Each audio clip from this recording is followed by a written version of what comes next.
2 Megapixel, 2 Megapixel. Von Jules und Luise. Da sind wir wieder. Jules und Luise, abends aus dem Studio. Hallo. Ja, hallo. Heute soll es um Online-Produkte gehen. Online-Kurse, Videokurse, E-Books, Presets. Was kann man noch alles online verkaufen? Gute Frage. Ja, ne? Man kann ja unendlich viele Dinge online verkaufen. Ja, aber so jetzt auf dem Foto. Ja, PDFs sind noch ein Ding. Ja, oder so eine E-Books. Ein PDF hat auch gerne einfach mal nur so 8 Seiten. Ist es direkt Ist ein E-Book? es dann kein E-Book? Ich weiß nicht, ob da ein Buch das richtige Wort dafür ist. Okay. E-Heft. Ein E-Heft. Ja. Ich habe keine Ahnung davon. Du hast viel mehr Plan davon, glaube ich. Ich habe auch noch nie ein virtuelles Produkt verkauft in meinem Leben. Glaube ich. Ich glaube, die Mehrheit hat noch kein virtuelles Produkt verkauft. Ja, also vielleicht erklären wir es einmal ganz kurz. Virtuelles Produkt, ein Produkt, was es nicht physisch gibt, sondern was unendlich verkaufbar ist, wo man kein Lager hat. Man kann es einfach downloaden durch das tolle World Wide Web. Wenn man dafür bezahlt, im besten Fall. Wenn man dafür bezahlt. Umso besser, wenn man nicht dafür bezahlen muss. Naja. Das höre ich ja nicht so gerne. Ja, erzähl doch mal, was für Produkte bietest du alles an? Ja. Ich habe 2 Online-Produkte. Erstens meine Presets, was denke ich so das Größte und Offensichtlichste ist. Und ich habe 2021 einen Online-Workshop aufgenommen, das aber nicht alleine produziert, sondern gemeinsam mit einer Firma aus Österreich. Genau. Um was geht es in dem Workshop? Also Video, Foto? Es geht um kreative Fotografie, bei dem ich so um die 30 Videos aufgenommen habe, wie ich kreativ arbeite, welche Tools ich verwende, welche Tipps und Tricks ich da weitergeben kann, vor allem wenn man das Gefühl hat, man ist gerade in so einem kreativen Loch und macht vielleicht immer dasselbe und kriegt seinen Kreativmuskel nicht richtig in Fahrt. Da habe ich so meine besten Sachen, die ich zu der Zeit hatte, einfach weitergegeben. Genau. Mich interessiert ja jetzt schon mal ganz, ganz brennend.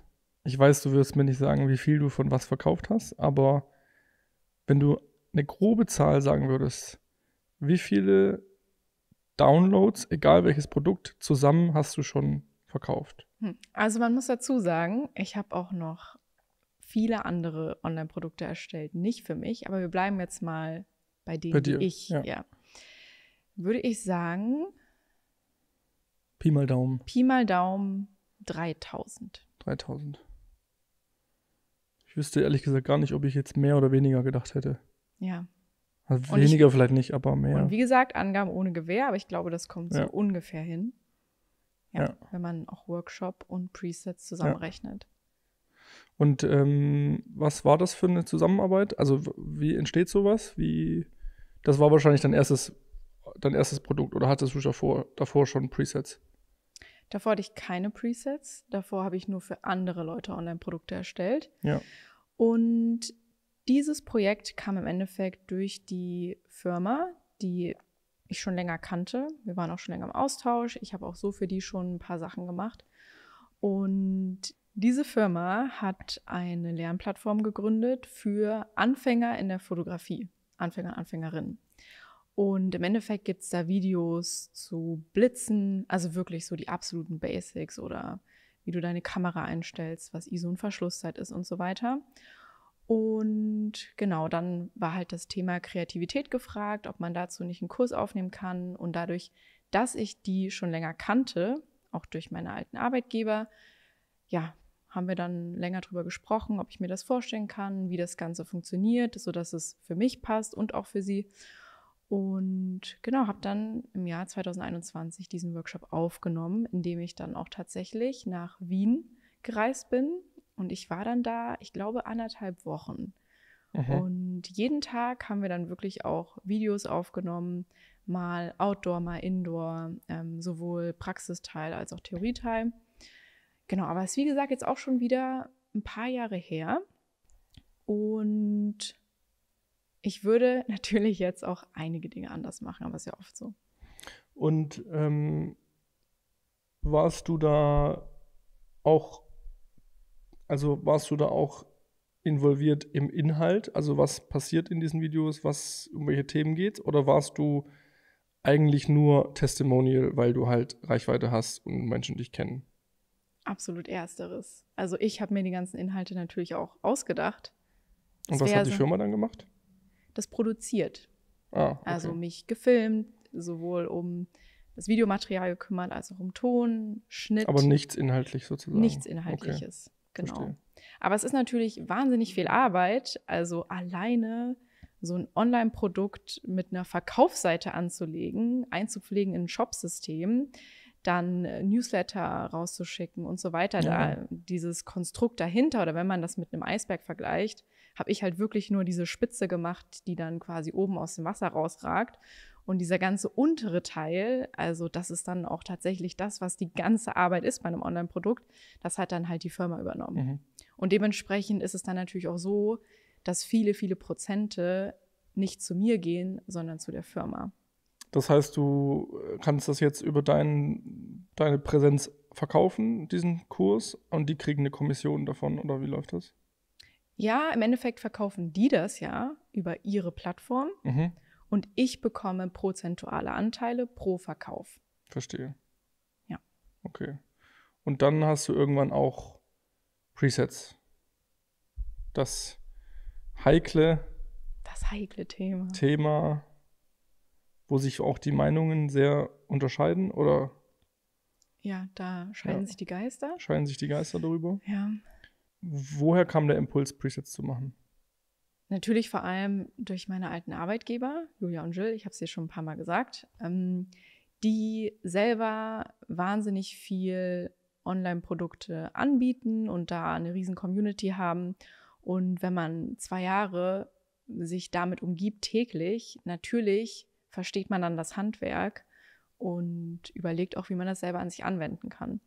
Und als ich dann quasi beschlossen hatte, 2021 in die Selbstständigkeit zu gehen, wusste ich auch, dass ich definitiv darüber nachdenke, meine Bildbearbeitung anzubieten, und habe dann meine Presets lange erstellt. Das ist viel, viel mehr Arbeit, als man denkt. Also generell kann ich da ja auch mal ein bisschen ausholen, weil ich glaube, viele auch interessiert, was da denn eigentlich dahinter steckt. Und genau, bei so einem Online-Produkt sieht man ja im Endeffekt dann, vor allem bei Presets, diesen Ordner, den man runterlädt mit der Bildbearbeitung und denkt so, okay, dafür jetzt Preis X ausgegeben, so ist es gerechtfertigt. Aber vor allem auch für die Leute, die vielleicht mit dem Gedanken spielen, selber mal ein Online-Produkt zu erstellen, da gehört wirklich einiges dazu, und ich habe ein halbes Jahr an diesem Projekt gearbeitet. Die erste Phase, die man da natürlich durchläuft, ist das Erstellen der Presets selber.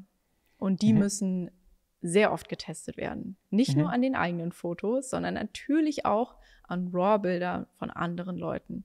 So, nur weil die Presets bei mir funktionieren und bei meiner Fotografie, heißt es ja noch lange nicht, dass sie auf anderen Bildern funktionieren. Aber tun das deine Presets deshalb, weil du sie mit anderen Fotografen, Ich denke schon, dass es auch ein großer Teil oder dass es damit zusammenhängt, dass ich viel an anderen RAWs getestet habe, die halt nicht meine Fotos sind. Aber generell sind meine Presets auch relativ schlicht und verändern jetzt nicht den Look des Bildes komplett, weil ich finde, je stärker ein Preset ein Bild verändert, desto schwieriger ist es, das auf viele Bilder gut zu übertragen. Safe. So eine minimalistische Bearbeitung kannst du ja auf sehr, sehr viele Bilder legen und es wird funktionieren. Nicht bei allen, also es gibt kein Preset, das für jedes Foto funktioniert, so kann ich schon mal sagen. Sind deine Presets dann tatsächlich Looks, die den Look vom Bild machen, oder sind deine Presets zum Beispiel, keine Ahnung, glowy Highlights So, weil es gibt ja auch Presets, die einfach nur einen Zweck erfüllen, indem sie, keine Ahnung, rote Lichter ausbrennen lassen und dafür den Rest nicht. Und es gibt ja aber auch Presets, die sind dafür da, um wirklich Filmlooks zu simulieren oder und so weiter. Also das sind schon wirkliche Looks. Es gibt halt oft auch noch bei Presets sogenannte eigentlich Tools, dass du dann auch sagen kannst, wenn ich das Preset anwähle, füge ich zum Beispiel Körnung hinzu oder richte die Skyline gerade. So, das kann man natürlich mittlerweile auch easy abspeichern als Preset. Auch kleiner Tipp, ne, wenn man vor allem auch merkt, es gibt vielleicht eine Körnung, die ich super oft immer wieder verwende. Auf verschiedenen Looks kann man sich das ja auch selber immer mal abspeichern. Oder Sollte auch so man auch selber sich speichern. Ja, genau, aber viele speichern ja nur Presets ab, also den gesamten Look. Aber man muss ja auch nicht überall ein Häkchen setzen, sondern kann ja auch nur die Körnung anhaken und hat das dann bei sich ja links drin. Ja. So, und da gibt es ja wirklich jede Einstellung, die man übertragen kann. Mittlerweile sogar zum Beispiel auch Masken und so weiter. Genau, was war deine Frage? Jetzt bin ich ganz kurz hier abgeschweift. Meine Frage war, ob deine Looks das halt einen Look machen oder halt ein gewisses Problem lösen. Stimmt. Also auf jeden Fall ein Look, aber man muss natürlich auch sagen, dass nur, weil meine Bilder besonders weich aussehen, das ja nicht nur am Preset liegt, sondern ich auch während des Fotografierens darauf achte, dass die Parameter stimmen. Wie zum Beispiel eine offene Blende, ein Pro-Mist-Filter vor der Linse und so weiter. Und das finde ich halt zum Beispiel schon mal einen riesen Kritikpunkt an Presets. Also ich will natürlich jetzt nicht Presets schlecht reden, aber da sehe ich halt zum Beispiel ein Riesenproblem bei Presets, dass viele glauben, Anfänger meistens, logischerweise, dass Presets, man kauft die, macht sie auf seine Bilder drauf und dann werden die Bilder besser. Oder ein Preset funktioniert halt einfach. So wird es ja auch immer dargestellt, muss man schon sagen. Also gerade wenn man eine Werbung sieht zu Presets oder zu einem Look, dann wird es ja oft auch so dargestellt, als ob der Look auf jedes Bild passt oder auf jedes, ja, keine Ahnung. Also du weißt, glaube ich, was ich meine. Was auch logisch ist. Also wenn man ein Produkt bewirbt, egal welches Produkt. Genau. Wenn ich jetzt eine Cola bewerbe, dann schaue ich nicht, dass ich sie so bewerte, dass sie nicht jedem schmeckt, sondern natürlich, wie gut sie schmeckt. Ja. Aber egal welches Produkt man verkauft, natürlich geht man immer vom Best Case aus. Genau, ja, also habe ich auch nicht kritisiert, aber das ist halt das, was viele denken, dass es auf jedes Bild passt. Vor allem eben die Anfänger. Und das ist halt etwas, was halt nicht stimmt. So. Das kann man ja hier auch mal so sagen. Also Presets sind nicht dafür da, um einfach auf jedes Bild draufgeklatscht zu werden. Und dann sieht das Bild besser aus. Und das wird jeder, der sich schon mal ein Preset-Pack oder wie man die auch nennt, gekauft hat, festgestellt haben, dass wenn man so ein Preset-Pack kauft und sie das erste Mal auf seine Bilder legt, dass man erstmal immer so denkt, so, boah, sieht ja gar nicht so aus wie auf den Bildern von den FotografInnen, wo ich es gekauft habe. Was ja grundsätzlich auch nicht schlimm ist. Man sollte ja da auch irgendwie mit gesundem Menschenverstand, glaube ich, rangehen. Ja. Aber das ist ja auch, was ich gerade schon meinte, immer diese Kritik, die dann an diesen Presets stattfindet. Und da gibt es natürlich auch immer viele Leute, die das auch ausnutzen. So, die da natürlich auch Presets anpreisen, die Alleslöser und das hunderte Presets und auf jede Situation, aber meistens ist es halt schon eher sehr speziell. Und wenn Menschen oder FotografInnen am Anfang keine Ahnung haben von diesem Lightroom, Capture One, was macht welcher Regler, dann wird auch ein Preset oft nicht viel weiterhelfen, vielleicht ein bisschen am Anfang. Ich denke nämlich schon. Genau, ein bisschen ja, aber nicht lösen halt. So, man muss irgendwann ja trotzdem auch anfangen, diese Presets zu verstehen. Was machen die? Warum ist da der Regler so? Warum ist die Kurve so? Aber am Anfang natürlich, ich habe auch am Anfang die Visco-Filter benutzt, wie jeder irgendwie, als sie rauskamen. Und das hilft einem ja auch immer noch. Voll. Also es wird kein Preset geben, was auf jedes Bild passt. Das ist schon mal ein absolutes Ausrufezeichen da dran. Ja. So, außer es ist vielleicht jetzt ein Preset, wo nur der Kontrast abgespeichert ist und auf 5+5 nach rechts gezogen. Dann wird es überall passen. Aber wir sprechen auf jeden Fall vom selben, also wenn es wirklich so ein Farblook ist. So, und das Ausgangsbild ist ja definitiv entscheidend. Ich kann aus einem schlechten Bild kein super gutes Bild machen. Jetzt sind wir wieder beim Thema schlechte Fotos. Was ist ein schlechtes Foto? Aber ich sag mal, wenn die Ausgangssituation schon wirklich kritisch ist, wird das Preset daraus jetzt kein wahnsinnig tolles Endergebnis machen. Ja. Vielleicht gibt es diese Wunderbilder und die Wunder-Presets. Manchmal ist es dann doch toll, aber in der Regel definitiv nicht. Ich verstehe absolut die Kritik an Presets und ich finde auch, es gibt unglaubliche Unterschiede in der Qualität. Es gibt Preset-Packs, da merkt man auch einfach, dass da nicht viel Arbeit und nicht viel Zeit reingeflossen ist, weil man auch merkt, dass gewisse Regler zum Beispiel abgespeichert werden, die man nicht abspeichert. Und dazu gehört zum Beispiel Belichtung und Weißabgleich, so was eigentlich rausgenommen wird, wenn man ein Preset verkauft, weil man das nun mal individuell immer wieder anpassen muss. Und wenn ich jetzt eine bestimmte Kelvin-Zahl abspeichere bei einem Preset, so, dann ist das kein universell anwendbares Produkt. So, zum Beispiel. Dementsprechend kann ich jetzt absolut auch nicht sagen, so Presets sind das Nonplusultra. Im Gegenteil, ich bin mittlerweile auch wahnsinnig kritisch, einfach weil ich mich so viel mit diesem Thema auseinandergesetzt habe. Da 2 Jahre für andere Leute, für mich, dann jetzt auch in meiner Selbstständigkeit wiederum auch für andere Leute genau solche Produkte erstellt habe und mittlerweile auch weiß, was ist ein gutes Preset-Pack, was ist ein schlechtes Preset-Pack und welche Dinge muss man einfach beachten, damit das am Ende überhaupt funktioniert und nicht die Leute wirklich einfach nur abzieht. Und klar gibt es die Fotografen und Fotografen, die das verkaufen und einfach nur damit Geld verdienen möchten und nicht im Sinn haben, da Menschen zu helfen. Und das finde ich auch nicht gut. Definitiv nicht. Naja, also man kann ja schon ehrlich sein und auch sagen, du hast es ja jetzt auch nicht nur gemacht, um Leuten zu helfen. Das ist natürlich auch mit einem wirtschaftlichen Interesse dahinter. Das ist ja auch, da muss man sich ja auch nicht voll lügen. Das stimmt. Und kann ja auch ehrlich sagen, ich will auch damit Geld verdienen, logisch. So, keiner, der Presets verkauft, kann mir erzählen, dass er damit nur Leuten helfen will, weil dann muss man sie eben kostenlos anbieten. Ja, so. Das stimmt. Deswegen, ich finde das total legitim, auch dafür Geld zu verlangen.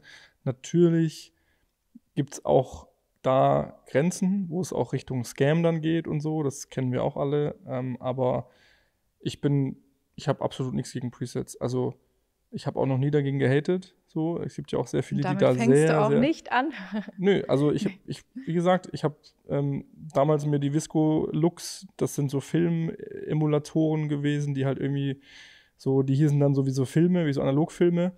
Die haben wir uns da irgendwie hin und her geschickt und uns gegenseitig airdroppt. So. Macht man natürlich nicht. Ja, hat trotzdem jeder gemacht. Ich habe mir auch, glaube ich, mal einen Pack gekauft, so damals. Mittlerweile braucht man es nicht, also wenn man irgendwann ein gewisses Level erreicht hat und auch seine eigenen Looks bauen kann und seine eigenen Looks auch so ein bisschen für sich gefunden hat und die vielleicht auch selber dann auch als Presets abgespeichert hat und die immer wieder nutzt. Ich habe, glaube ich, mittlerweile so 20, 30 eigene Looks, die ich mir gebaut habe, die ich immer mal wieder nutze oder mal anklicke und gucke, wie sieht's aus. Und das ist natürlich auch cool, das braucht man auch. Also ich weiß nicht, vielleicht gibt es auch Fotografen, die das jedes Mal neu machen, aber mir hilft es schon sehr, dass ich das habe. Aber ich habe da kein Problem damit, wenn Leute das verkaufen. So, wenn das jemand kauft, let's go. Ich finde es auch gut, dass du da sagst, du willst nicht nur Geld damit verdienen oder du willst natürlich schon Geld damit verdienen, aber du beachtest gewisse Dinge dabei. So, also zum Beispiel, dass du das mit anderen Kameras getestet hast, so, oder anderen RAWs. Das machen wahrscheinlich viele schon mal nicht. Genauso so Sachen wie Belichtung nicht anhaken und sowas. Das ist wahrscheinlich dann auch die Qualität von einem guten Preset. Aber man muss es ja dann auch erstmal verkaufen. So, also, genau, das ist dann der nächste Punkt. Wenn ich jetzt Presets mache, dann wird die keiner kaufen. Ja, so. Und ich kenne auch ganz viele Leute, die gedacht haben, das ist jetzt die absolute Cash-Cow. Und wenn ich jetzt Presets rausbringe, dann kann ich auf Bali leben und verdiene im Monat 5.000 € passiv und das ist jetzt mein Leben. Es wird nicht funktionieren. Es wird nicht funktionieren. Vielleicht, wenn man sehr viel Geld in Werbeanzeigen steckt. Das könnte oder halt sehr viele Follower hat, oder? Genau, das kommt halt dazu. So, wenn du eine Reichweite hast, dann kannst du schon einige verkaufen, aber die romantisierte Vorstellung, mit sehr wenig Arbeit sehr viel Geld zu verdienen, ist auch hier eher ein Trugschluss. Ja. Aber bevor wir dazu kommen, wollte ich auch noch sagen, dass ein Preset natürlich auch immer eine Ausgangsbasis sein soll. Man darf natürlich auch nicht erwarten, dass ich, egal ob das jetzt von mir ein abgespeichertes Preset ist, was ich benutze, dann sofort immer alles passt oder auch bei einem gekauften, sondern ist natürlich auch klar, dass ich auf jedes Bild nochmal gucken muss und schauen muss, passt es denn mit den Farben tatsächlich? Muss ich vielleicht nochmal ins vor allem Orange reingehen, bei der Hautfarbe gucken? Ich meine, auch jeder Mensch hat einen anderen Hautton. Es ist ganz, ganz klar, dass ich da einfach individuell nochmal schauen muss. Aber es geht halt vor allem um eine gute Ausgangssituation. Und hier will ich auch nochmal sagen, ich zum Beispiel habe Bildbearbeitung wirklich maßgeblich durch Presets gelernt. Also ich habe mir die wirklich ganz genau angeschaut. Welche Regler werden wie gezogen? Warum gefällt mir das Bild so gut? So wie ist diese Weichheit entstanden? Wie ist dieser flache Bildlook entstanden? Wie wurde die Kurve gezogen? Also ich finde, man kann auch wirklich mal bei seinen Lieblingspresets mal ganz genau analysieren, welche Regler da wie verschoben wurden und lernt halt wahnsinnig viel. Und ja, das auf gar keinen Fall unterschätzen und vor allem an Leute, die gerade damit anfangen und auch so das Gefühl haben, das ist mir alles zu viel. So, setzt euch hin und guckt euch das ganz genau an. Und dann kann man da echt schon sehr viel rauslesen.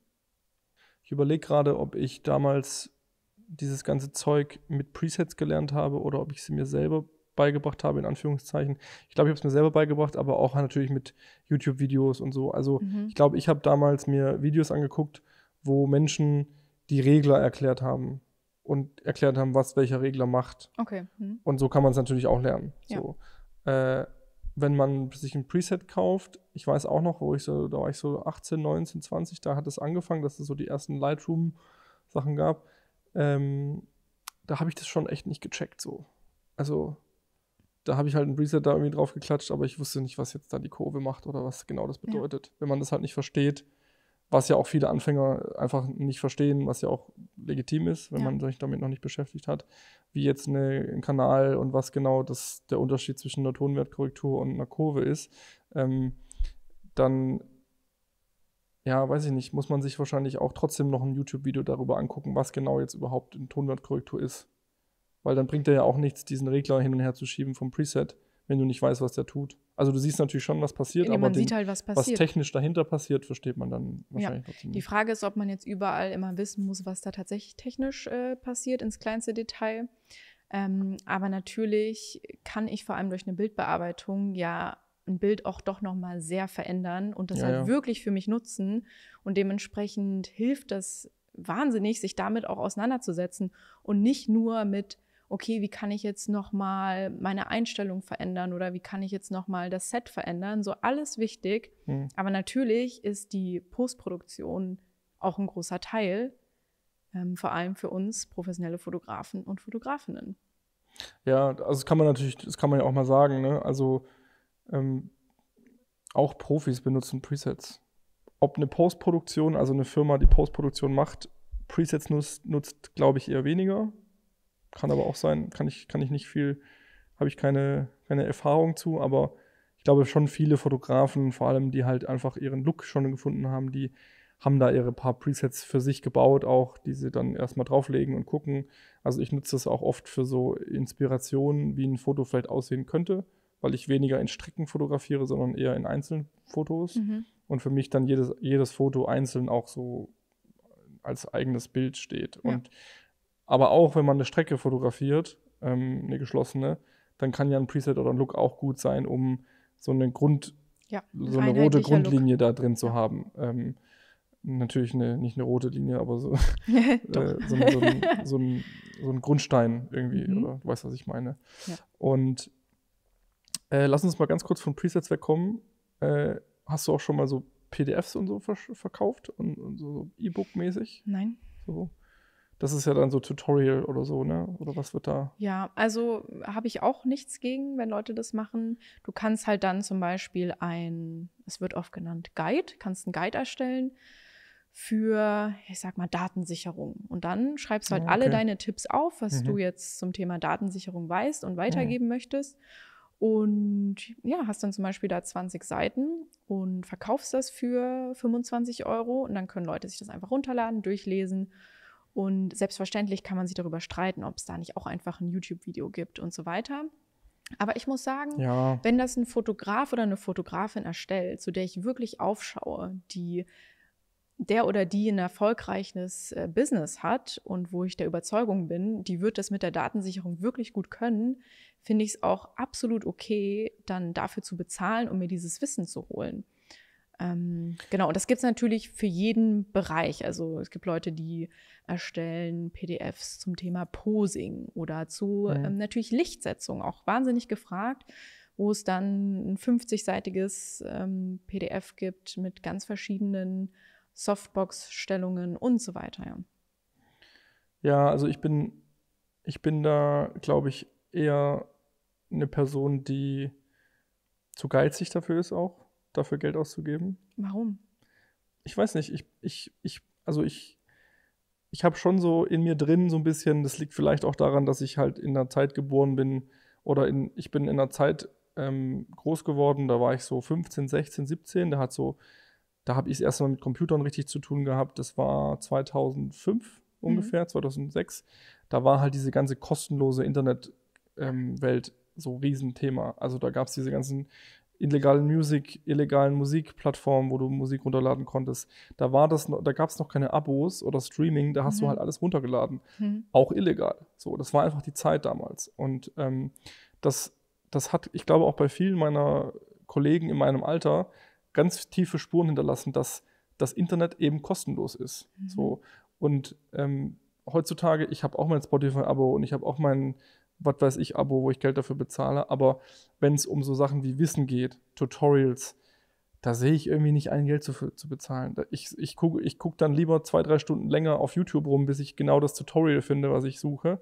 Oder lese mir irgendwelche Artikel im Internet dazu durch, die eben kostenlos sind, als mir ein E-Book zu kaufen oder ein Preset zu kaufen. Was aber natürlich nicht heißt, dass das andere Leute nicht machen dürfen. Also ich verstehe natürlich den Sinn dahinter, dass es das gibt und dass es auch Menschen gibt, die sagen, hey, kein Bock, irgendwie 3 Stunden im Internet rumzusuchen, bis ich irgendwie das kostenlose Tutorial finde. Ich kaufe das jetzt lieber für 25 €. Finde ich auch total legitim. Voll, und die YouTuber verdienen ja auch Geld damit.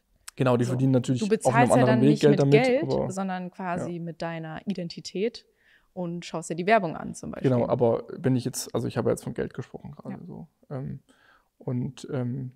Genau, ich gebe dann halt vielleicht lieber meine Daten ab als Geld, aber wie ich so deine Identität. Ich glaube, das hat definitiv was mit meiner Zeit, wo ich im Internet groß geworden bin, zu tun. Ich glaube, das sehen viele ähnlich. Ich sehe es zum Beispiel auch ein bisschen anders. Also ich finde es absolut legitim, auch für sowas dann Geld auszugeben. Legitim finde ich es auch, aber ich will es halt nicht. Also ich habe es auch schon gemacht. Also ich habe mir zum Beispiel mal einen PDF-Guide gekauft mit Studio-Lichtsetzung. Und es hat mir wirklich geholfen. Also es waren halt safe. Also hunderte Setups, wo dann natürlich sowohl das Setup aufgezeichnet war, als auch Beispielbilder und was man da beachten muss und so weiter. Und ich war richtig so, ich wäre niemals auf die Idee gekommen, so das Set zu bauen und war danach richtig inspiriert.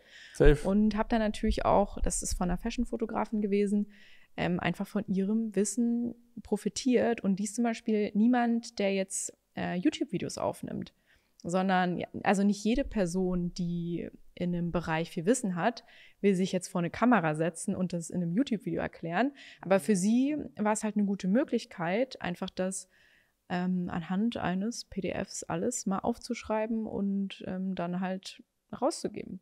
Ja, also wie gesagt, ich finde das auch nicht schlimm. Also verkauft eure E-Books, macht alles. Ich finde das total gut auch. Also mach auch damit Geld. So, wenn das jemand kauft, let's go. Ich erinnere mich gerade auch, dass ich mal mit 18 die Mike Larson Wedding Photographers 4 CDs für, ich glaube, damals 200 €, das war sau viel Geld, gekauft habe. Und mir da so DVDs von so einem American Wedding Photographer mir reingezogen habe, wie man halt irgendwie Business als Fotograf macht. Und hat er dann so live dokumentiert, wie er bei einer Hochzeit fotografiert? Oder ja, das war schon professionell. Also der Typ, das war damals halt irgendwie so, ich war 18, habe natürlich Müllfotos gemacht und habe natürlich irgendwie versucht, Wissen zu kriegen und habe dann irgendwie, bin ich da gelandet, habe mir das gekauft, es war super viel Geld damals für mich. Und habe ich mir die da reingezogen und der ist halt Hochzeitsfotograf irgendwie gewesen und hat irgendwie so 20.000 Dollar für eine Hochzeit genommen. Also so Next Level da, USA live. Aber da waren schon so ein paar Kleinigkeiten dabei, die ich ganz cool fand, aber die waren halt, und das finde ich dann schon, ist oft so ein Ding, wenn jemand sowas macht, so eine DVD, oder ein Video oder was auch immer das Produkt ist, ein Lernprodukt, und schon super weit ist, also schon eine Firma hat mit 4 Angestellten, wo irgendwie einer Buchhaltung macht, dann einer Post, einer das so zu produzieren und so darzustellen, dass es wirklich auch für Anfänger anwendbar ist nicht immer so leicht. Weil er kann natürlich sagen, ja, dann lade ich die Leute da zu meinem Viewing Room ein, zu der Hochzeit, dann sitzen die da in so einem Raum und dann können sie sich die Bilder angucken. Aber für einen Laien ist es ja gar nicht möglich, jetzt irgendwie sich ein Büro mit 5 Angestellten zu leisten. Der will vielleicht ganz andere Dinge wissen. Und das ist natürlich auch eine Qualität von sowas, von so einem Educational Product, ob es jetzt digital ist oder nicht, dass das halt auch für die Kunden anwendbar ist. Und dann, das macht ja dann auch die Qualität aus. Ja, aber es muss ja auch nicht immer nur auf Anfänger oder Anfängerinnen. Nee, aber wenn es darauf spezialisiert ist, also Profis brauchen ja eher weniger sowas, weil sie ja schon in diesem Bereich einfach selbst Profis sind, als Anfänger. Ich kaufe mir natürlich auch Sachbücher. Also wenn mich was interessiert, ich kaufe mir halt dann Audiobücher zum Hören. Ich mache das gerne, dass ich die dann höre. Da sind natürlich auch viele Sachbücher dabei. Fotografie jetzt weniger, bei mir sind es eher so andere Sachen, Wirtschaft und Politik und solche Sachen. Aber das ist ja im Prinzip nichts anderes. Ich bezahle dafür Geld, um Wissen mir anzueignen. Ja. So. Ja, aber ich glaube jetzt gerade nochmal Thema Anfänger, Anfängerinnen, vor allem auch Leute, die schon lange auch in dem Beruf arbeiten, da ist es auch wahnsinnig wichtig, sich weiterzubilden und da auch nicht immer nur zu denken, ich weiß ja schon alles, sondern auch da zu gucken, was kann ich jetzt irgendwie noch besser machen, was ist gerade Trend, wo kann ich mich nochmal entwickeln. Und ich finde es auch super, wenn es dann Produkte gibt, die halt nicht nur, also die da nicht anfangen bei welche Verschlusszeit muss ich wie einstellen, sondern dann vielleicht auch Themen ankratzen, die jetzt über so einen Basic-Wissensstand hinausgehen. Ja, wobei ich da halt glaube, dass es eben da nicht mehr so viel gibt, weil erstens der Kundenstamm viel zu klein ist, viel zu nischig. Und wenn ein Profi einem Profi was erklärt, muss da schon ein sehr großer Wissensunterschied sein, dass das überhaupt noch funktioniert. Also, weißt du, was ich meine? Es ergibt schon wenig Sinn. Also nicht ohne Grund sind so viele Produkte, gerade jetzt auch Fotografie, Online-Markt, sowohl Online-Workshops als auch Presets, als auch PDFs, natürlich auf Anfänger und Anfängerinnen ausgelegt. Es ist wahnsinnig leicht, diese Zielgruppe glücklich zu machen und da auch viele Leute anzusprechen. Genau, das meine ich auch. Ja. Also was es nicht heißt, dass es schlecht ist, aber wie du schon sagst, es macht halt viele glücklich und es hilft auch vielen. Nur manchmal, kannst du vielleicht auch besser sagen, könnte ich mir vorstellen, wird das dann alles ein bisschen zu einfach dargestellt und zu wenig hands-on für die Anfänger wirklich, weißt du, weil ich kann natürlich in einem Studio stehen, ein E-Book oder ein Tutorial mit wie baue ich Licht aufnehmen, wenn aber das Studio 200 Quadratmeter groß ist und da 20 pro Fotolampen stehen, da kann ich so viel erklären, wie ich will. Ein Anfänger hat keine 20 Blitze. Und dann ist es natürlich geil, wenn es dann Tutorials gibt oder Videos, die halt das so erklären, dass es auch anwendbar ist für Amateure und Hobbyleute. Dass man zum Beispiel nur mit einem Blitz ein schönes Licht baut. So, das ist ja voll geil dann. So, dann kann man da auch was lernen. Und ich kenne mich da halt nicht aus in dieser Welt, aber wie ist das so? Hast du da Überblick? Wie viele Anbieter gibt es in Deutschland? Gibt es gute, schlechte? Ist das übersättigt? Gibt es da noch zu viel? Gibt es da noch viele Möglichkeiten? Oder? Online-Workshops? Allgemein PDFs, so. Allgemein. Ja. Also ich würde jetzt mal auf Educational Tutorials und so weiter. Ist das auch viel zu YouTube geschwappt? Wahrscheinlich schon auch ein bisschen, oder? Also ich finde, der Markt ist in den letzten 5 Jahren explodiert. Also wirklich explodiert. An Tutorial-Zeug oder an Presets? Absolut, das Angebot ist gigantisch. Ach so, ja, okay. Ich habe jetzt gedacht, die Nachfrage ist explodiert.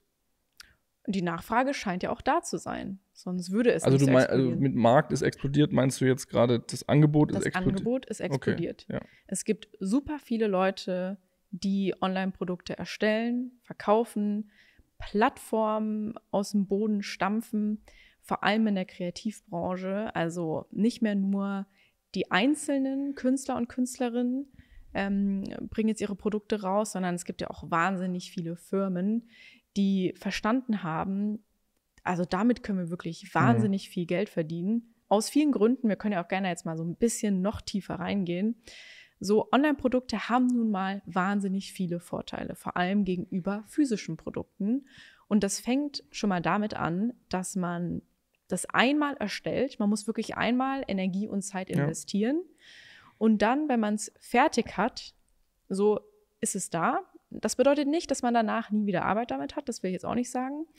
Aber dann ist es quasi erstmal erledigt und muss in Anführungsstrichen nur noch verteilt und verkauft werden. Und es wird halt nicht verbraucht. So. Nee, es wird nicht verbraucht. Plus, es ist ja wirklich unzählige Male verfügbar. Dann, man hat keine Versandkosten. Riesen Thema. Man hat so gut wie keine Retouren. Hast du Retouren bei dir auch? Ja, also wenn du in Deutschland Dinge verkaufst, musst du auch Dinge wieder zurücknehmen. Ist das schon passiert bei dir? Ist auch schon passiert, aber wirklich ganz selten. Ja, es gibt ja auch negative Seiten an diesen Online-Produkten. Es gibt natürlich diese vielen positiven, ich finde auch, es sind mehr positive als negative Seiten, aber es gibt natürlich auch negative. Das eine hast du gerade genannt und das andere ist natürlich, dass man es auch kostenlos anderen Leuten zur Verfügung stellen kann. Ja, genau. So. Genau. Definitiv. Aber ich bin auch deiner Meinung, gerade wenn man jemanden auch supporten möchte, weil man irgendwie Fan ist, weil man die Person supporten möchte, weil man, keine Ahnung, auch die Person vielleicht als Mentorin sieht oder was auch immer, dann ist es ja auch nicht verkehrt, die Person auch finanziell zu unterstützen. Ja, so, korrekt. Und ganz oft ist es ja auch so, die Leute, die Presets verkaufen, die bieten ja auch sonst Educational Content an. Die machen dann zum Beispiel einen Podcast, die machen zum Beispiel informative Reels oder schreiben Blogposts und so weiter und geben ja schon viel freies Wissen raus. Was auch, denke ich, wichtig ist, damit man überhaupt das Vertrauen der Leute gewinnt. Und dann ist es ja oft auch so ein Dankeschön, dass sie dann deine Presets kaufen. Also mir haben auch schon Leute geschrieben, dass sie meinten, ey, ich habe eigentlich einen ganz anderen Bildlook, aber ich wollte dir einfach mal Danke sagen für deine Arbeit und die Sachen, die du teilst. Und deswegen wollte ich dich finanziell unterstützen. Also ganz oft steckt da ja noch viel mehr dahinter als nur das. Gibt es eine Schablone, wie teuer Presets sein dürfen und also pro Preset-Datei oder was kosten deine? Wie viel sind da drin? Ist das normal? Ist das viel? Ist es wenig? Gibt es natürlich keine Von bis. Schablone. Gibt es Schablonen für Dinge? Na, keine Ahnung. Also vielleicht, es gibt natürlich schon so eine Range, in der sich zum Beispiel ein Modelhonorar bewegt. So ein normales Modelhonorar. Ja, genau. Aber gibt es jetzt, das ist die Frage, gibt es bei Reels, sage ich schon, bei Presets auch sowas, wo man sagt, ja, also für ein Preset 50 € zu verlangen, ist frech? Oder ist es komplett egal? Also gibt es auch Leute, die sagen, du kriegst einen Look von mir, der kostet aber $100 oder so. Und das funktioniert. Ja, wenn du eine krasse Marke bist.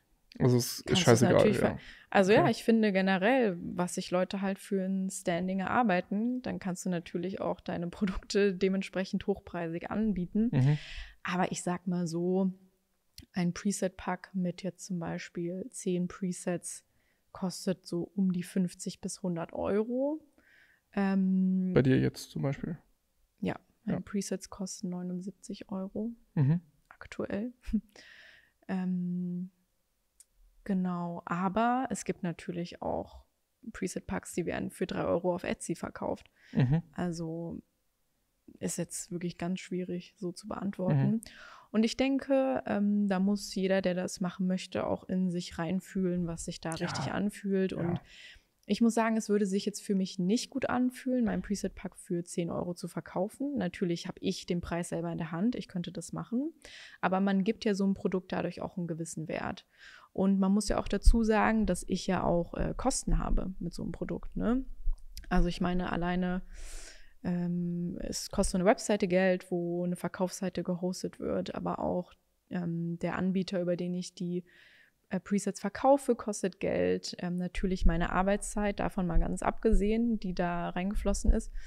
Ja, deswegen darf das dann auch vergütet werden. Plus, man hat ja auch ein gewisses Branding und einen gewissen. Gut, das muss ja jeder selber ein bisschen entscheiden, wie viel man da einfach verkauft oder wie weiter die Preistaktik ist. So. Kannst natürlich auch sagen, ich verkaufe die für 10 Euro und verkaufe aber dann halt 8-mal so viel, dann würdest du genauso viel Umsatz machen. Ja. Kannst auch sagen, ich verkaufe es für 700 Euro und verkaufe vielleicht statt 10 nur 1. So. Also es ist ja immer, aber bei dir läuft es ja scheinbar ganz gut. Bei mir läuft das ganz gut. Ich bin auf jeden Fall froh, dass ich das gemacht habe und kann mich da nicht beschweren. Machst du jedes Jahr neue Presets oder wie ist da die Halbwertszeit von deinen Presets? Du hast wahrscheinlich nicht nur ein Preset-Pack in deinem Leben angeboten und dann. Doch, tatsächlich schon. Aber updatest du das auch oder wie? Es wird auf jeden Fall ein Update kommen. Aktuell ist ein einziges, was du jemals. Genau, es gibt ein Preset-Pack aktuell. Das wird nicht für immer so bleiben, sondern das werde ich auf jeden Fall nochmal aufstocken. Aber ja, seit 3 Jahren gibt es nur diese Presets von mir. Okay.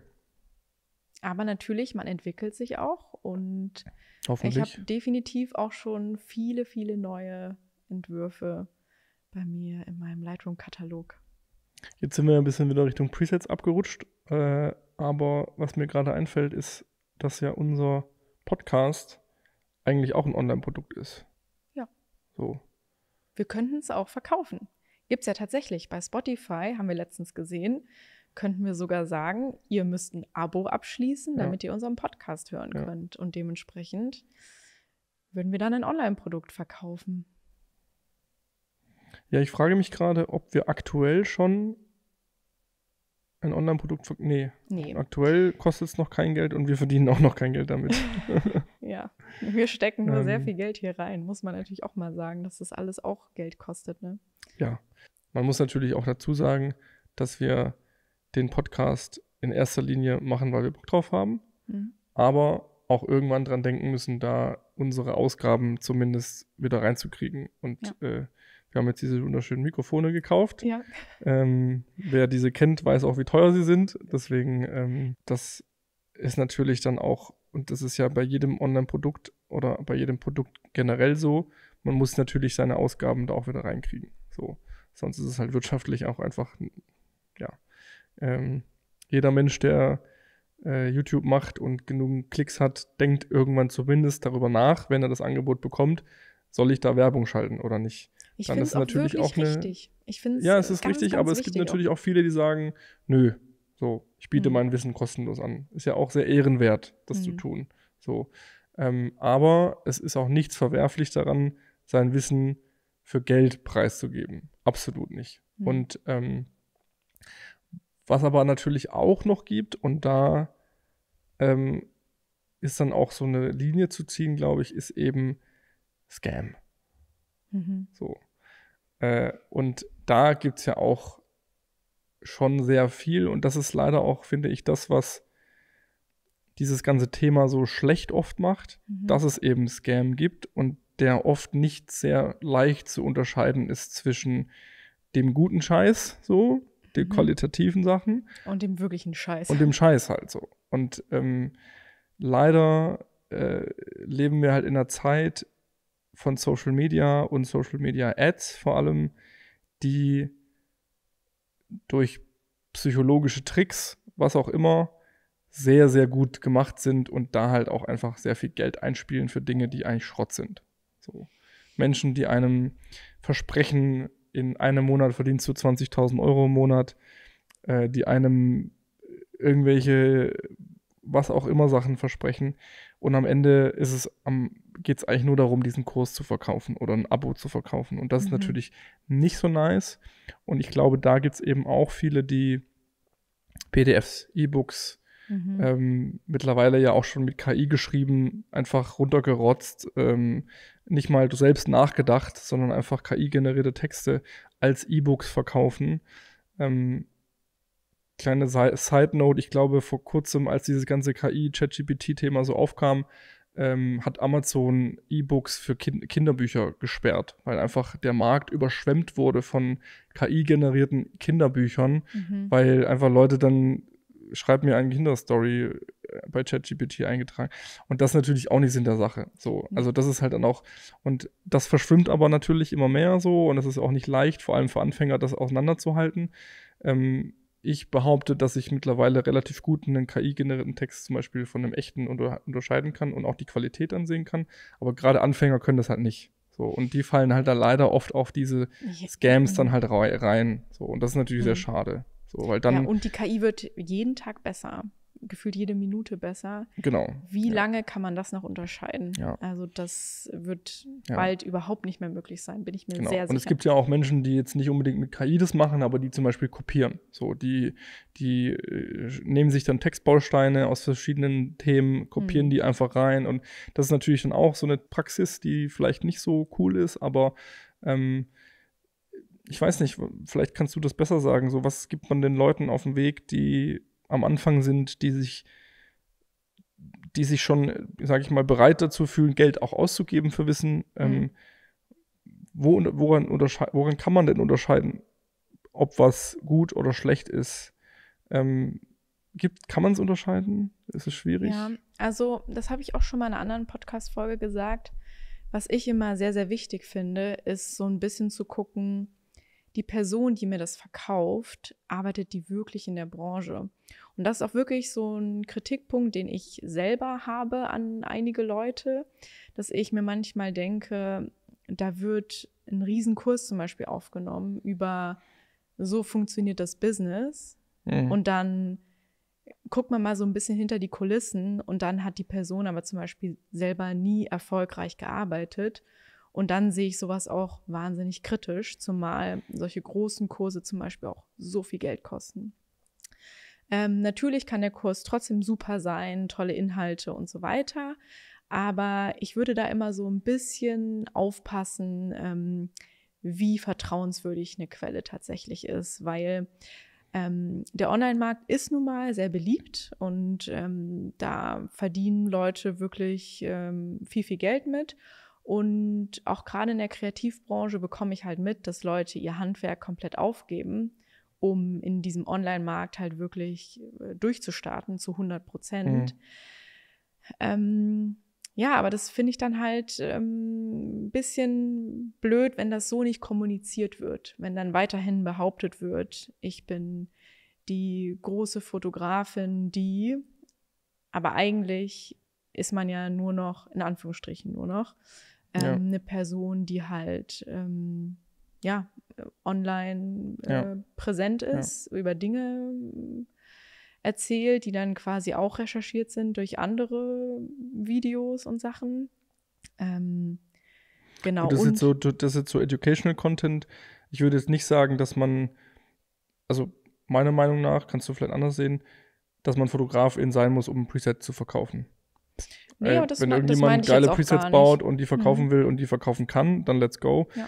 Aber was du meinst, ist natürlich dieses Coaching-Thema, so ich zeige dir, wie das und das geht und genau, ich wollte kostet vor aber allem 10.000 Euro der Kurs. So. Ja, vor allem auch dieses, ich zeige dir, wie du 20.000 Euro vielleicht sogar Einnahmen im Monat machst. Ja.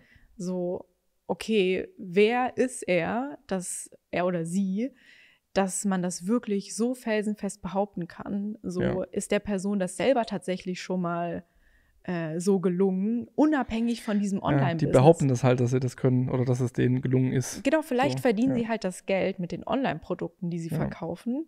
So, aber die verkaufen sie ja nur, weil sie behaupten, dass sie 20.000 Euro. Das ist halt genau diese Scam-Taktik im Internet. Ja. Menschen zeigen sich mit teuren Kameras an teuren Orten, mit teuren Autos, whatever, sagen, hey, ich habe so viel Erfolg mit Fotografie oder mit was auch immer gehabt in meinem Leben, dass ich jetzt dieses geile Leben habe.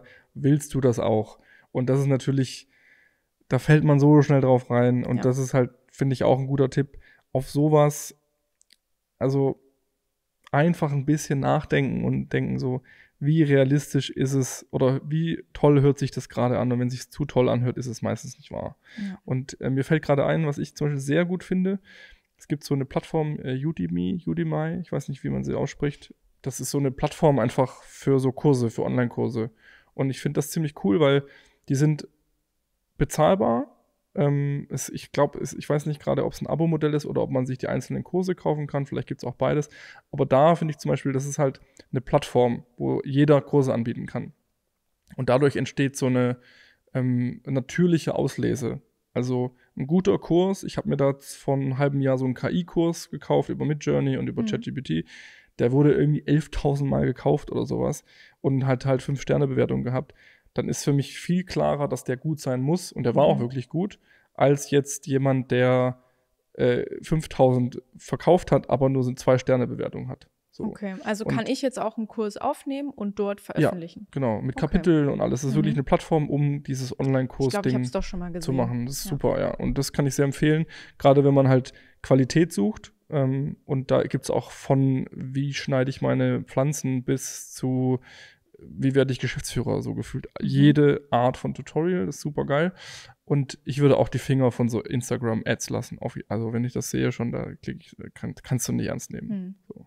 Ja, also da haltet auf jeden Fall die Augen und Ohren offen und lasst euch da nicht über den Tisch ziehen, vor allem bei sehr hochpreisigen Produkten. Also da nicht einfach mal so unterschreiben, ja, ich zahle jetzt hier für 6 Monate jeden Monat 800 €. Ich habe das ja mal gemacht.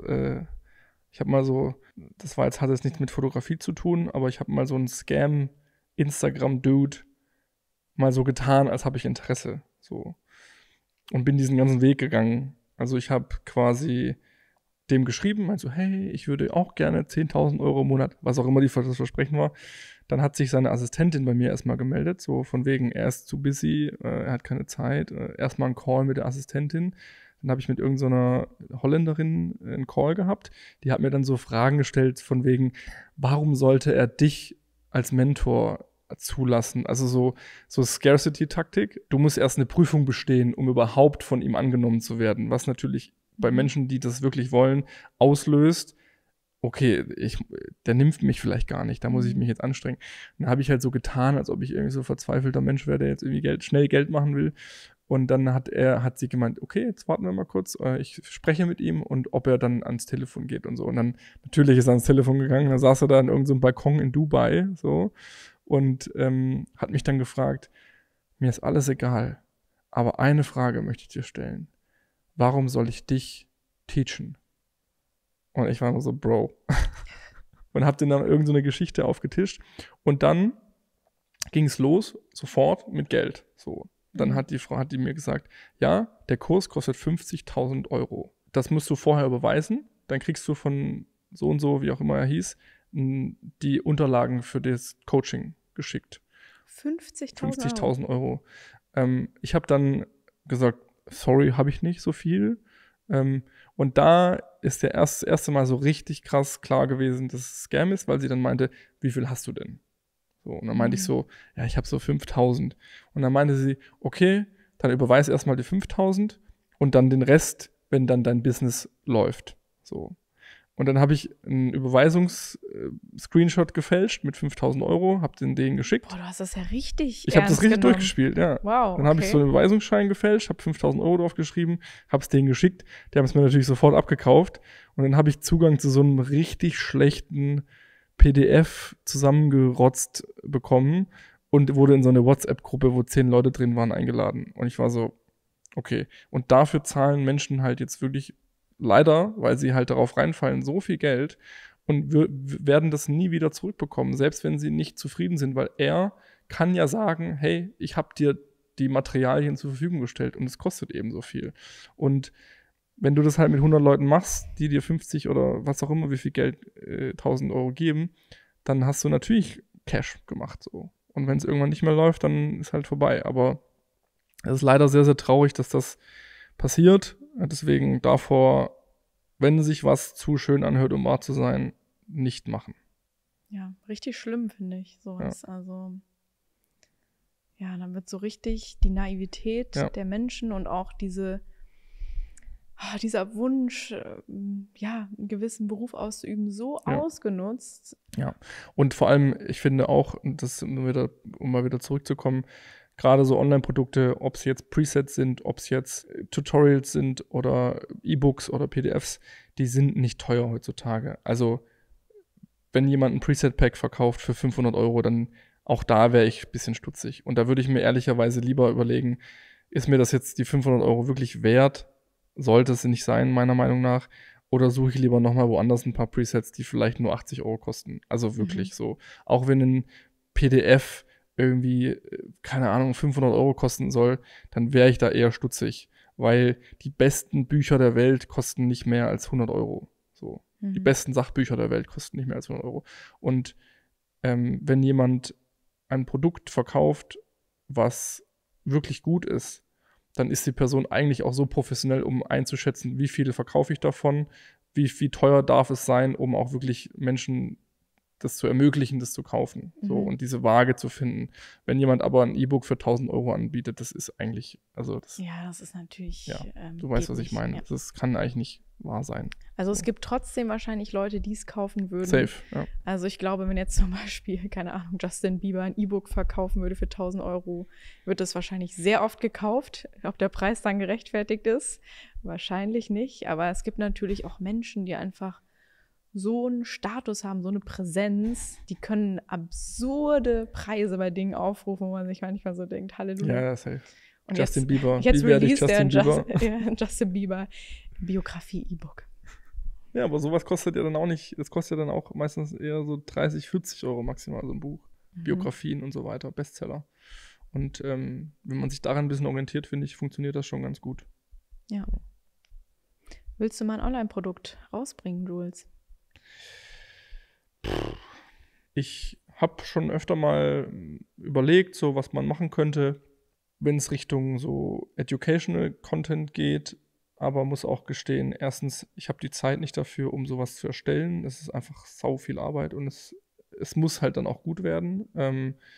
Zweitens sind viele Themen, wo ich zwar eine Meinung zu habe und auch behaupte, mich gut auszukennen, ich mir das trotzdem nicht zutraue, da zu sagen, so läuft's, weil ich eben noch nicht, keine Ahnung, der Gott in Datensicherung bin oder was auch immer, sondern da gibt es eben Menschen, die das besser können. So, deswegen scheue ich mich da sehr oft, mich an Themen ranzuwagen, die jetzt nicht gefährliches Halbwissen sind, aber wo ich eben nicht 100% Profi bin drin. Aber soll ich mal ehrlich sein? Ich glaube, wenn du solche Dinge veröffentlicht oder wenn du sie veröffentlichen würdest, würden die zu 99% besser sein als das, was teilweise online ist. Vielleicht, ja, aber ja, das muss sich natürlich auch für mich gut anfühlen oder ich muss ja auch irgendwie das. Definitiv. So. Und abgesehen davon, glaube ich, würde ich eben auch keine verkaufen oder vielleicht 4 oder sowas, weil ich eben auch keine große Followerschaft habe, keine große Reichweite habe auf Social Media. Ich müsste dann zum Beispiel Ads schalten, so, wo wir ja gerade gesagt haben, dass das oft Scam ist. Nee, also ja, ich bin da nicht abgeneigt von. Ich glaube, ich bin auch kein Hater über diese ganzen Sachen, Presets, whatever, macht es. Aber ich habe genug zu tun, deswegen muss ich das jetzt gerade nicht machen. Ich finde es aber trotzdem mega cool, Leuten Sachen beizubringen. Und ich finde es auch mega cool, auch jetzt beim Podcast, wenn Menschen Feedback schreiben und sagen, hey, ich habe mir das angehört, es hat mir was gebracht. Wie du ja auch schon sagst, wenn dir Leute schreiben, hey, ich habe deine Presets und die sind super und ich benutze die regelmäßig, das ist ja auch voll nice, ja, das zu hören. So. Und das ist ja auch irgendwie Bestätigung an einen selbst. Wir alle mögen Bestätigung, kann man nicht lügen. Ja. Ob das jetzt in verbaler Form ist, wenn man eine Mail bekommt mit, hey, ist alles so toll, oder ob das auch eine finanzielle Bestätigung ist beides cool so. Aber ich weiß nicht, also Presets, ich glaube, meine Presets will niemand. Das sind halt irgendwie so Kontrastkorn, was weiß ich was. Ich habe jetzt auch nicht den einen Bildlook, glaube ich, den jeder möchte. Da gibt es ja auch Fotografen, wo dann die Fans, sage ich jetzt mal, immer sagen, oh, den will ich auch genauso, den Look. Ich glaube nicht, dass meine Presets, wenn ich welche machen würde, schlecht wären, weil ich schon dann auch Arbeit reinstecken würde und auch das gut machen wollen würde. Und ich würde dir ja natürlich auch sagen, was du da noch Du zu würdest mir beachten natürlich auch hast. helfen dabei, Natürlich. genau. Aber ja, es sind so viele Faktoren, die einfach mich dazu nicht bringen, das jetzt irgendwie anzugehen, das Thema oder so. Also Arbeit erstens, wie viel Aufwand das ist, das erstmal zu erstellen, wenn es richtig gemacht wird. Zweitens glaube ich nicht, dass ich den Markt dafür habe oder die Kundschaft dafür habe aktuell, die das kaufen würden. Wenn ich jetzt 50.000 Follower hätte, folgt mir bitte alle, dann wäre das wahrscheinlich was anderes. So, dann kann man das auch überlegen, das zu machen. Aber aktuell brauche ich das nicht. Ja. Ich kann vielleicht auch noch mal kurz erzählen, ich habe ja ganz kurz schon angerissen, dass quasi der untere Teil des Eisbergs auch ziemlich groß ist, den man nicht sieht, was man da auch so wirklich zu beachten hat. Wenn man das machen möchte. Wenn man das machen möchte. Und ich versuche jetzt mal möglichst allgemein zu sprechen, weil ich schon glaube, dass uns Leute zuhören, die mit dem Gedanken spielen. Egal, ob das jetzt ein PDF ist, ein Online-Workshop, ein Preset. Und ich glaube, ich fange mal ganz kurz bei Online-Workshops an, weil das durchaus sein kann, dass vielleicht auch dich, Jules, mal eine Plattform anfragt und sagt, hey, wir können uns total gut vorstellen, mit dir einen Online-Workshop aufzunehmen. Das würde folgendermaßen laufen. Du kommst zu uns ins Berliner Headquarter und wir nehmen jetzt 5 Tage jeden Tag mit dir einen Kurs auf über Werbefotografie. Dann arbeitest du eventuell die Inhalte aus, ne? Und den Rest übernimmt die Firma, halt den Schnitt, die ganzen, Einbettung der Videos, die haben vielleicht einen Newsletter, die haben vielleicht schon eine große Community. Wenn das passieren sollte, würde ich auf jeden Fall mir ganz, ganz, ganz genau so einen Vertrag erstmal durchlesen. Generell Verträge, Leute, checkt das. Aber ich kenne die Leute aus der Fotobranche, die genau das so gemacht haben. Ich ein Glück nicht. Die mit der Unterschrift dieses Vertrags jetzt erstmal 5 Jahre keinen anderen Online-Workshop mehr aufzeichnen dürfen. So. Das bedeutet, wenn du dann halt auch vielleicht denkst, ich möchte über mich selber, über meine eigene Webseite was verkaufen, darfst du nicht mehr. So. Also da definitiv schauen, nicht nur, was bekomme ich da jetzt irgendwie an Benefits, sondern auch, was fällt dadurch weg. Dann natürlich auch, wie viel Provision bekomme ich wirklich? So, was bleibt am Ende von mir hängen? Einmal alles durchrechnen, weil dein Wissen ist A, viel wert, dein Name ist viel wert. Also man kann sich mit so einem Online-Produkt auch wirklich seinen Ruf kaputt machen. Ja, so, wenn das einfach nicht gut produziert ist, das einfach qualitativ nicht so ist, wie es hätte sein können, dann kann man sich da wirklich auch in die Scheiße reiten. Und ganz kurz, versprechen solche Plattformen auch einem schon oder geben die schon Aussagen darüber, wie viel man davon verkaufen wird oder wie viel man damit verdienen kann? Ja, die sagen dir natürlich so Richtwerte und ganz oft gibt es ja schon andere Kurse, wo die dann sagen können, hey, hier haben wir so und so viel verkauft. Also man kann sich dann schon ausrechnen, wie viel man da ungefähr verdienen kann. Ja, definitiv. So, ja. Es gibt aber auch da Unterschiede. Also wie gesagt, ich kenne auch ein paar, die mit anderen Plattformen solche Online-Workshops aufgenommen haben. Also nicht nur meine, beziehungsweise der, mit der ich da kooperiert hatte in der Vergangenheit. Es kann auch sein, dass du zum Beispiel einen Festbetrag bekommst. Dann wird gesagt, Jules, du kriegst 5.000 €, du nimmst mit uns den Kurs auf, aber du wirst prozentual nicht mehr beteiligt. Ja. Das kann auch so sein. Ja. Bei mir war es so, dass ich wirklich für jeden Verkauf quasi mitverdiene. Und da muss man aber auch gucken. Für immer. Genau, für immer. Ob das halt prozentual Sinn ergibt. Genau, deswegen, ich muss ja ganz ehrlich sagen, wenn ich jetzt heute einen Online-Workshop aufnehmen würde ich das nicht mit einer anderen Plattform zusammen machen, sondern ich würde gucken, dass ich selber produziere und selber hoste. Ja. Und mir da natürlich Unterstützung suche und zum Beispiel jetzt ein Videoteam engagiere, das mich halt filmt. Aber dadurch, dass ich die Inhalte sowieso selber arbeite und auch mir jetzt zum Beispiel selber in einem Shopsystem das einrichten könnte oder eine Verkaufsseite machen könnte, würde ich das zum Beispiel heutzutage selber machen. Und dann weißt du auch einfach, dass da die volle Kontrolle bei dir bleibt. Du musst keinen Vertrag unterschreiben, du musst nicht viele Prozente, musst 0% abgeben. Aber da gibt es ja auch ein paar wahrscheinlich Anbieter, die den anderen Part übernehmen. Also die quasi das Producing und aber auch den Inhalt für dich vorbereiten und du sozusagen wahrscheinlich eher in Bereichen, wo man so wirklich als Influencer oder sogar schon als, ich sage jetzt mal, Promi-Geld, dass dann gar nicht mehr dein Wissen gefragt ist, sondern nur noch deine Brand. So, weißt du, was ich meine? Ja, aber Dass das du da finde ich ja nur noch ganz hinkommst. komisch. Ja, aber gibt es ja ganz oft. Also diese ganzen Masterclasses, die es da gibt, ich kenne, das ist auch so ein Anbieter, glaube ich, online, diese Masterclass heißt das, glaube ich. Ja, ich Das will sind jetzt ja ehrlich oft- gesagt das bewusst sind- keine Namen sagen. Also ich habe da natürlich ganz viel im Kopf, aber Genau, aber du, glaube ich, du kennst das, diese Master, das sind ja die berühmtesten Leute, ja, die ich da weiß. ihre Dinge anbieten. Mhm. Und kein Mensch kann mir erzählen, dass die Leute sich da hingesetzt haben und 300 Seiten Dokument erarbeitet haben. Mhm. Das machen halt dann Leute für die. So. Aber das Was finde ich aber- eigentlich auch so eine absurde und Vorstellung. diese Person, die hat halt zum Beispiel ganz viel Erfolg, ist Millionär, Milliardär, whatever. Und die ist dann das Face, das Testimonial von diesem Masterclass. Auch okay, von mir aus, mach. Wenn der Kurs gut ist, okay.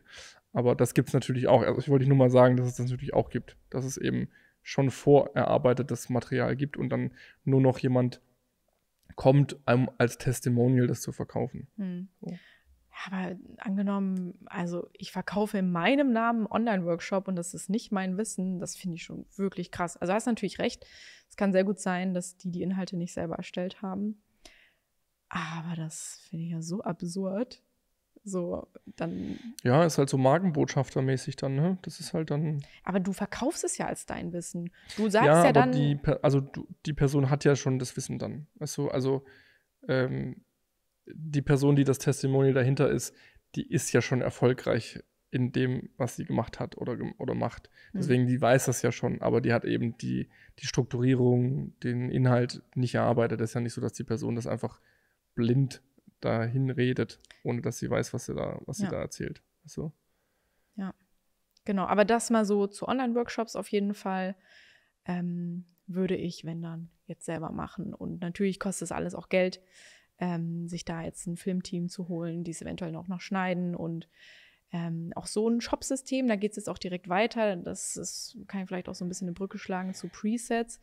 Da geht es natürlich auch darum, okay, erstmal das Produkt erstellen, die Presets so fertig machen, dass sie halt wirklich anwendbar sind, in sich stringent, dass sie richtig abgespeichert sind und so weiter. Aber man muss das Ganze natürlich dann auch noch so fertig machen, dass es in einem Shop-System gut, aussieht. Ich will jetzt nicht genau, nicht gut aussieht, sondern jetzt wird es so ein bisschen nerdig, da will ich jetzt eigentlich nicht hin, aber man muss natürlich erstmal beim Shop-Anbieter seiner Wahl alles einpflegen und da auch sich ein bisschen schlau machen. Also eine Sache zum Beispiel, Steuern. So bei einem Online-Produkt, so da zahlt die Person die Steuer in dem Land, in dem das Produkt gekauft wurde. Das bedeutet, Du verkaufst jetzt 10-mal die Presets und es wird mal in Amerika gekauft, mal in Lettland, mal in, was weiß ich, Australien. So, dann hast du halt wirklich unterschiedliche Preise, weil die Steuersätze nun mal unterschiedlich sind. Und das muss man beachten. Und wenn man solche Dinge nicht auf dem Schirm hat, so, und dann mal eine Steuerprüfung kommt, also dann holla die Waldfee. So definitiv reinlesen, nicht nur denken, das ist jetzt meine Cash-Cow und das machen ja auch alle und jeder verkauft ja Presets, was kann schon schief gehen. Ja, wir bekommen halt auch die Geschichten nicht mit, wo Leute mal richtig den Wagen gegen die Wand gefahren haben. Ja, wir bekommen die schon mit. Aber genau, die wir meisten bekommen die Menschen mit. nicht. Ja, also die Branche ist klein, man erzählt sich viel, man hört auch viel und es gibt tatsächlich diese Stories, wo Menschen einfach naiv oder auch einfach dumm waren vielleicht und das nicht nachgedacht haben genug und da nur die Dollarzeichen in den Augen hatten und dann halt mal eine Steuerprüfung kommt und dann mal ganz schnell sehr, sehr viel Geld wieder flöten gehen kann, wenn man Strafen und Steuern nachzahlen muss. Ja. Dementsprechend bei Online-Produkten muss man sich einfach auch mit diesem ganzen Konstrukt dahinter auseinandersetzen. Und kann auch nicht einfach per Mail das rüberschicken, wenn dann 500 Leute das kaufen. So funktioniert es nicht. Jeder Zweite will eine Rechnung haben, weil die Leute das natürlich absetzen möchten. Und wenn dann da die Angaben nicht stimmen, dann ist das auf jeden Fall ein Riesenproblem. Genau, dann natürlich auch eine Verkaufsseite bauen. Man braucht natürlich auch gute Referenzfotos, will eventuell Ads schalten, will vielleicht auch mal gewisse Aktionen machen zu Weihnachten oder was weiß ich. Ja, deswegen seht da nicht nur das, ich speichere jetzt mal ein paar Presets ab und dann ist das ja jetzt schon ein fertiges Online-Produkt, sondern vor allem dieses ganze Shop-System, das will auch verstanden werden. Und da kann man sich erstmal ein paar Tage ein kleines Rabbit Hole ziehen, wenn man wirklich da interessiert ist, das zu tun. Ja, weil Unwissenheit schützt vor Strafe nicht. Um jetzt mal hier die Allmann-Klatsche rauszuholen. Ja. Und ja, auch ich kenne die Leute, die da wirklich auf die Schnauze gefallen sind und dann mit so einem Produkt absolut kein Plus mehr gemacht haben, weil die Strafzahlung definitiv höher war als das, was damit verdient wurde. Ja. Genau, also jetzt auch gar keine Angst machen, aber trotzdem ist es halt wahnsinnig wichtig und nicht zu unterschätzen.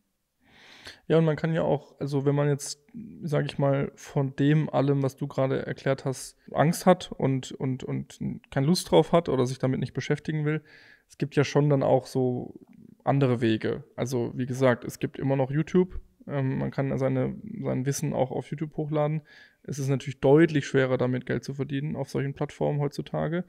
Aber wenn das läuft und wenn man das gut macht, kann man damit dann auch noch schon Geld verdienen. So, gerade mit YouTube und Ads und dann geht es ja weiter auch mit exklusivem Content, Abos und so weiter. Das versuchen natürlich auch sehr viele Leute. Ich meine, wir haben ja auch unseren YouTube-Kanal, der jetzt gerade vielleicht, ich glaube, 86 treue Follower hat oder so. Ja, ich finde, generell können wir auch ganz kurz mal sagen, wir freuen uns wirklich über jeden, der uns hier folgt, sowohl bei Spotify, Apple Podcast, YouTube oder auch mal eine Bewertung da lässt oder einen Kommentar.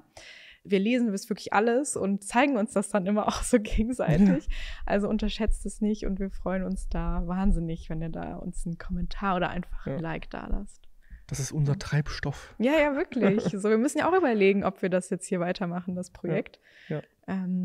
Deswegen gebt Gas und zeigt uns, dass ihr das hört. Voll. Feedback und ich finde auch immer Fragen. Immer ganz cool. Ja, finde ich auch immer toll. Ja. Genau, weil Thema YouTube, Thema dieses Udemy, ich finde das super.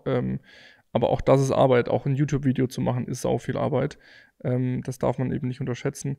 Aber wenn man Bock drauf hat, machen. Man muss natürlich immer auch irgendwie überlegen, macht das alles Sinn? Wenn du 100 Follower auf Instagram hast, dann wirst du wahrscheinlich nicht 1000 Presets verkaufen. So. Ich würde auch wirklich aufpassen, was das Thema Zielgruppe betrifft. Weil ich jetzt auch zum Beispiel, sagen wir, ich habe 1 Million Follower und bin erfolgreiche Hochzeitsfotografin, bedeutet das noch lange nicht, dass die Zielgruppe Fotografen und Fotografinnen unter diesen Millionen Followern ist. So, vielleicht folgen mir auch ganz viele Brautpaare, ausschließlich. Kann sehr gut sein, dass ich als Hochzeitsfotografin natürlich Brautpaare anziehe. Ja, und dann bringe ich zum Beispiel Presets raus, aber Brautpaare wollen überhaupt keine Presets haben. Das interessiert die ja gar nicht. Sondern das ist ja dann wirklich auch explizit für eine andere Gruppe an Menschen. Und ich sehe halt auch manchmal, dass Leute dann anfangen, auch so educational Content zu posten und denken halt, ja, ich habe ja jetzt 10.000 Follower, so, das muss ich doch gut verkaufen, das muss ich doch gut verbreiten. Aber gerade wenn ich jetzt anfange, Kameras zu erklären und eigentlich folgen mir aber nur Leute, die von mir Hundefotos haben wollen, die sind ja interessiert an der Dienstleistung, aber die wollen ja jetzt nicht selber die Fotos machen und dann die Presets kaufen. Ja, klar, das stimmt schon, natürlich. Aber das ist ja immer das Thema, dass du halt deine Zielgruppe kennen musst, wenn du irgendwas verkaufen möchtest. So. Ja, aber wirklich wahnsinnig wichtig, weil das ja auch ein Statement ist. Wenn du jetzt Presets verkaufst, dann hast du ja plötzlich eine andere Zielgruppe, als du normalerweise hast. Ja, definitiv. So, und deswegen mache ich es wahrscheinlich auch aktuell nicht so. Genau, es würde rein theoretisch keinen Sinn ergeben. Ja. Und das ist auch eine Erklärung, warum bei manchen Leuten das gar nicht funktioniert, weil sie einfach keine Fotografen und Fotografinnen aktuell bei sich haben, die überhaupt dafür in Frage kommen würden, das zu kaufen. Und bei manchen aber wiederum sehr gut funktioniert, weil sie eben Fans haben, die die Looks oder so, so abfeiern. Ja. Aber ich sag mal so, der Endkunde, der eigentlich von dir fotografiert werden möchte, den interessiert es eigentlich überhaupt nicht. Für den ist das ja überhaupt nicht das richtige Ja, aber Produkt. Presets sind ja nicht dafür gemacht, um die Kunden Genau, von deswegen. Fotografen zu bedienen, sondern um andere Fotografen zu bedienen. Und da muss man halt manchmal aufpassen, dass man nicht plötzlich seine eigentliche Zielgruppe, dass man die so wegstößt. Ja, ich meine, für Geld machen das viele trotzdem, ne? Wenn man irgendwie Geld schnuppert, dann sind Menschen wahrscheinlich auch dazu bereit, kurz mal über ihre eigene Zielgruppe hinwegzusehen und mal ein paar tausend Presets zu verkaufen, wenn es eben geht. Ja. Aber da auf jeden Fall drüber nachdenken. Hast du noch Fragen, Jules? Ja, ich habe noch eine Frage, die wahrscheinlich auch ganz viele andere Leute wissen wollen, weil eben, ich finde irgendwie in Deutschland wird zu wenig über Geld geredet. So. Wie viel verdienst du mit deinen Online-Produkten? Also eine genaue Zahl werde ich dir hier nicht sagen, Jules. Im Privaten ja. Aber ich kann sagen, dass ich monatlich im vierstelligen Bereich verdiene, im unteren vierstelligen Bereich, als passives Einkommen mit meinen Online-Produkten. Ja. Ist das, also kann man sagen, ist das überdurchschnittlich? Ist das unterdurchschnittlich? Kann man das sagen? Kann man wahrscheinlich gar nicht so sagen. Ja, ne? das kann ich nicht so sagen. Also ich kenne auch viele Leute, die wahnsinnig viel Geld mit Online-Produkten verdienen, dafür aber nicht mehr fotografieren. Und ich muss sagen, das ist es mir nicht wert, ganz klar. Ja. Aber ich kenne auch viele, die deutlich weniger verdienen. Also natürlich gibt es auch die FotografInnen, die 2 Presets im Monat verkaufen, wenn überhaupt. Und das ist auch okay. Ja. Aber man muss natürlich auch dazu sagen, dass ich versuche, relativ präsent immer auf Social Media zu sein und dass sich das auf jeden Fall auszahlt und da Leute auch ein Vertrauen entwickeln. Wie machst du Werbung? Also ich habe mal Ads ausprobiert tatsächlich, ganz am Anfang, als ich die released habe aber das für mich wieder sein lassen. Irgendwie, man muss sich auch wahnsinnig viel damit auseinandersetzen, muss sich da auch eigentlich täglich wieder mal so ran. gemacht. Es ist ja wirklich, also ich habe jeden Tag dann schon auch Stunden darauf verbracht, A/B-Tests gemacht, natürlich die Inhalte dafür erstellt, also die Slider, Before, After. Und irgendwie muss ich sagen, habe ich dann doch lieber Zeit für andere Sachen genutzt. Und ja, ich merke aber auch, wenn ich die jetzt nicht groß bewerbe, also du siehst ja, was ich auf Instagram mache, ich teile jetzt nicht in meiner Story so, hier, kauf meine Presets oder so, aber einfach dadurch, dass ich regelmäßig meine Fotos poste, immer wieder neue Leute auf meinem Profil kommen und vor allem, wenn man das Gefühl hat, der Stil gefällt einem, dann landen die Leute sehr schnell auf meiner Preset-Seite und ja. Was würdest du mir raten, wenn ich jetzt Presets verkaufen will? Ja, ich würde dir auf jeden Fall raten, dir dafür Zeit zu nehmen.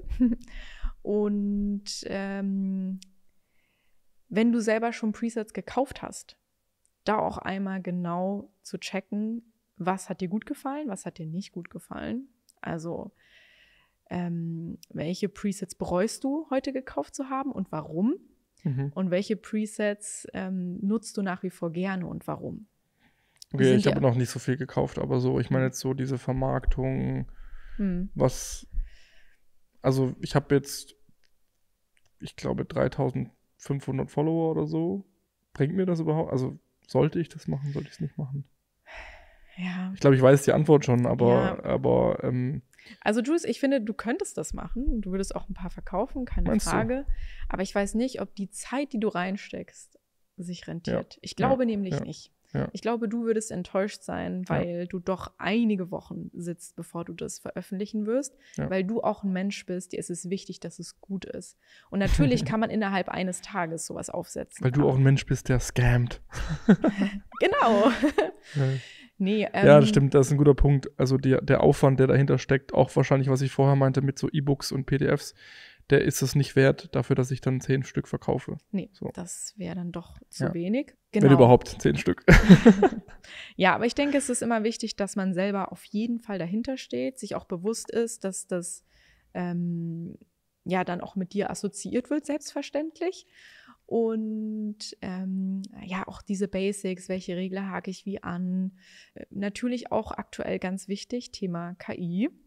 Wenn ich jetzt ein Preset-Pack veröffentliche, muss ich auch schauen, dass zum Beispiel so KI-Funktionen wie Masken und sowas eventuell mit drinne sind, damit es halt einfach zur Zeit passt. Zum Beispiel, ich habe in meinem Preset-Pack so ein paar Tools, wie gesagt, kann man so Körnung anpassen und so weiter. Wenn ich in Zukunft ein neues Pack veröffentliche, würde ich auf jeden Fall schauen, dass ich dann diese Maskenfunktion von wegen nur den Hintergrund nochmal dunkler machen, nur die Haut nochmal weich machen, Zähne auffällen und sowas, dass ich das auch schon alles abspeichere, als sozusagen wie so ein ein schnelles, möchte ich anpassen, schnelles Tool halt. Ja. Dass man da auch einfach immer mitdenkt, was ist irgendwie gerade wichtig zu beachten, sodass ich nicht ein Produkt mache, was vor 5 Jahren aktuell war, aber heute eigentlich zum Beispiel schon gar nicht mehr. Und ja, auch eine Verkaufsseite. Durchdenken, überlegen, Texte, Zeit nehmen, ein Video aufnehmen. Oh, auch ganz wichtiger Punkt, Installation Guide. Also wie installiert man die Presets richtig? Leute wollen die natürlich auch für ihr Handy nutzen. Schickst du das dann mit den Leuten? Ja, genau. Ja. Ich habe auch das PDF, es hat tagelang gedauert, sodass ich alles richtig erklärt habe. Ich habe für jeden Use Case auch ein Video aufgenommen, was quasi nicht öffentlich auf YouTube ist. Und nur über den Link meines Installation Guides kann man sich dieses Video anschauen, sodass dann die Leute wissen, wie sie es in Lightroom CC installieren, in Lightroom Classic installieren, wie sie es auf ihrem Smartphone importieren können, ohne dass sie zum Beispiel die Desktop-Version haben. Und solche Sachen, ne, das ist dann auch nichts mehr Kreatives. Das ist dann einfach so diese stumpfe To-Do-Liste, die nun mal abgearbeitet werden muss, damit vor allem auch im Nachhinein die Support-Anfragen so wenig wie möglich sind. Ja. Weil das Wichtige bei einem Online-Produkt ist, dass du nicht dann jeden Tag auch noch mehrere Stunden damit verbringen musst, Leuten zu erklären, wie sie es nun mal anzuwenden haben, sondern ein gutes Online-Produkt ist, wenn du im Nachhinein wirklich so gut wie gar keine Arbeit mehr damit hast. Wenn du damit viel Arbeit hast, dann hast du das Produkt schlecht gemacht. Also wenn wirklich jeder Zweite fragt, wie geht das und das gefällt mir nicht und das kann ich nicht richtig installieren, dann hast du keinen guten Job gemacht.